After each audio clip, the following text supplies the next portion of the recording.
Isla, welcome back to the Australian Open. How does it feel to be here after what's already been a busy start to the season? Feels great walking to this press room. I've had like flashbacks from last year. That was not fun. Max was crying in the hallway. So it's a much nicer walk than this year. I'm really excited. I feel good and yeah, ready to go. Okay, questions please. Was withdrawing from Adelaide just a precaution? Do you feel as prepared as you can be for the Aussie Open? Yeah, it just felt like the most sensible decision.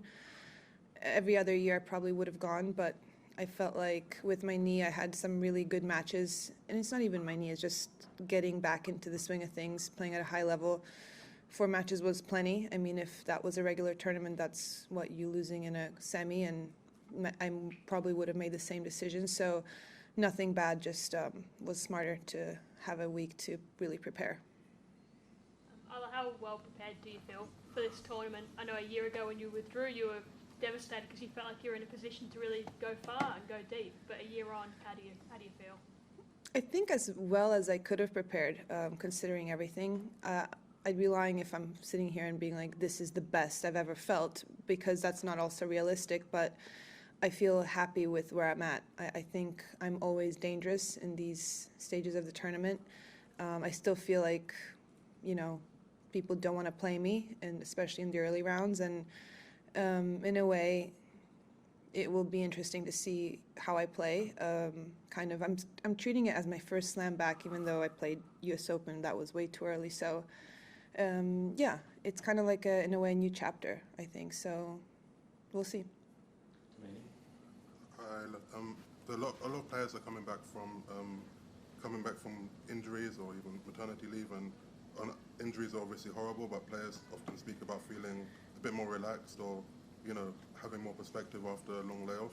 I'm curious if you felt that at all, getting away from the grind of the tour for a bit and living maybe a more normal life, if you had any of those feelings.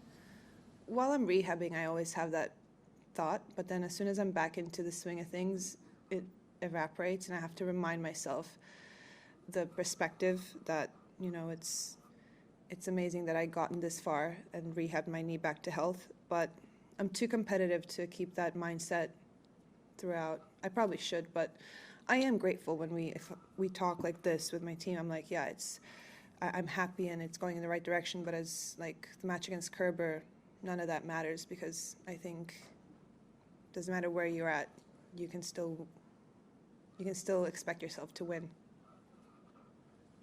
Taking on Petra as well in round 1. What are your thoughts on that one? Haven't played her in a while. I feel like I know her game quite well, and she knows mine. We kind of grew up together, actually. She used to play with my sister, so yeah, we go way back. But I'm just, it's really, I'm not thinking much about anything else other than myself. I have things I want to execute going into the first round, and didn't really matter who's on the other side.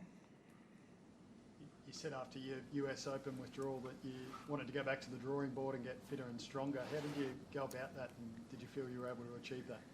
Yeah, 100%. I mean, I took about 2 months of just training and slowly increasing my load, adding track workouts to my schedule, and really not having like a pressure date where I have to be back. It was more like, okay, if I manage to play a few more matches before the end of the year, it's a bonus, but after the U.S. Open, AO became the priority, and that felt like so doable because there was plenty of time.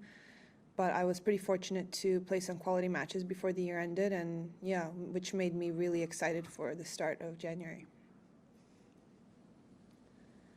Just in terms of the injuries and setbacks you've suffered, how strong is that maybe mentally, I guess, moving forward? You're obviously playing some good tennis now. How is that all like mentally evolved? I don't know if we'll see if it made me mentally tougher. I think it made me want it even more. I think without realizing it probably did make me stronger just emotionally, because you don't rehab yourself back if you're not stubborn about getting back. I mean, there's plenty of examples why athletes don't get back where they believe they can get to, or they have less luck than me, and that's why I do feel lucky that my knee responded to everything we've done for it. But yeah, there's a lot of resilience that took place in 2023, and it for sure will pay off. But it's always kind of you don't think about that. It's probably somewhere in there, but yeah, it's not taking center stage. Anything else? I know a lot of players say they don't look too far ahead of the first match in their draw. Have you taken a look at how it potentially opens up? I think it's potentially Yelena or Kim Birrell round 2. It's sort of No, this isn't anything new. I never look ahead. So now I know. It's not a big deal if I find out. It's just that's my mindset. I don't care. I take care of the first step, and the next one I'll worry about when I have it. Any more questions? Thank you. Thanks.